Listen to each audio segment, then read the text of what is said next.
நாம ஏன்னு எதுக்கு கேட்கணும்னு நினைச்சீங்கன்னா தட்டி விட்டு போயிருங்க. வலைவழி தளத்துக்குள்ள வந்து பாக்குறவங்க இவன் ஒரு கட்சி சார்ந்தவன், இவன் இப்படிதான் சொல்லுவான்னு நீங்க நினைச்சீங்கன்னா அது தப்பு. உலகெங்கிலும் பரவியாள அன்பு சொந்தங்களுக்கு வணக்கம். இது புதிய வாக்காளர்களுக்கான ஒரு கருத்தாக கூட எடுத்துக்கலாம். புதிய வாக்காளர்களுக்கானது. புதுசா நீங்க வரும் தேர்தல்ல முதல் முறையா வாக்களிக்க போறீங்க.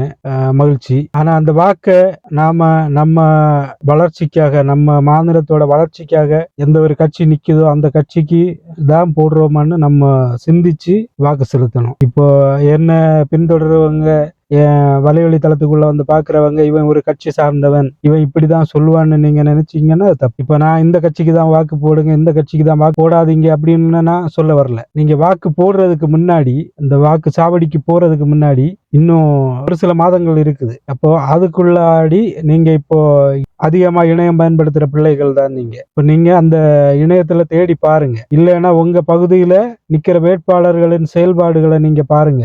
இவங்க மக்களின் போராட்டங்கள்ல கூட நிக்கிறாங்களா, நம்மோட இயற்கை வளங்களை பாதுகாக்கிறவங்க கூட நிக்கிறாங்களா, அதுக்காக முன்னெடுப்புகளை நடத்துறாங்களா, நம்ம ஊருக்கு ஏதாவது பிரச்சனைனா ஓடோடி வந்து நிக்கிறாங்களா, இவங்களை நம்ம தேர்ந்தெடுத்தோம்னா நம்ம ஊருக்கு பலன் கிடைக்குமான்னு பாருங்க.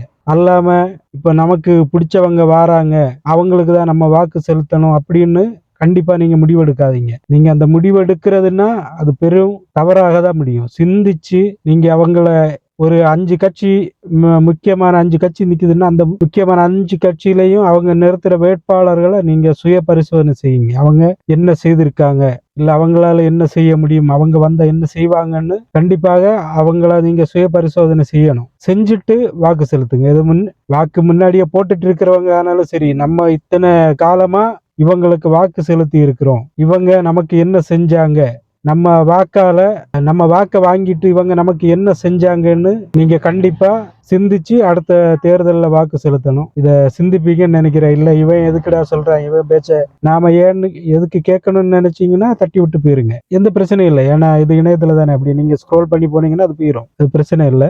கண்டிப்பா சிந்திப்பீங்கன்னு நினைக்கிறேன். அடுத்த ஒரு தலைமுறைக்கான நல்ல ஒரு பூமியை விட்டு சொல்ல வேண்டும் அப்படின்னா நீங்க கண்டிப்பா சிந்திச்சுதான் வாக்கு செலுத்தி ஆகணும். நீங்க கட்சிகளை பார்க்காதீங்க. உங்க தொகுதியில நிப்பாட்டி இருக்கிற வேட்பாளர்களை அவங்கள பரிசோதனை செய்யுங்க, அவங்கள சுய பரிசோதனை செய்யுங்க. இவங்க எப்படிப்பட்டவங்க, இவங்க இப்ப ஆட்சியில இப்பவும் பதவியில இருக்கிறாங்க, அவங்க என்ன செஞ்சிருக்கிறாங்க, இல்ல இவங்க பதவிக்கு வர ஆசைப்படுறாங்க, இவங்க என்ன செய்வாங்க, இவங்க என்னெல்லாம் போராட்டத்துல பங்கேற்று இருக்கிறாங்க, எதுக்காக நிக்கிறாங்க அப்படின்னு கண்டிப்பா நீங்க சிந்திச்சு வாக்குகளை செலுத்தினீங்கன்னா ஒரு மாற்றம், பெரிய ஒரு மாற்றம் வரும். நன்றி.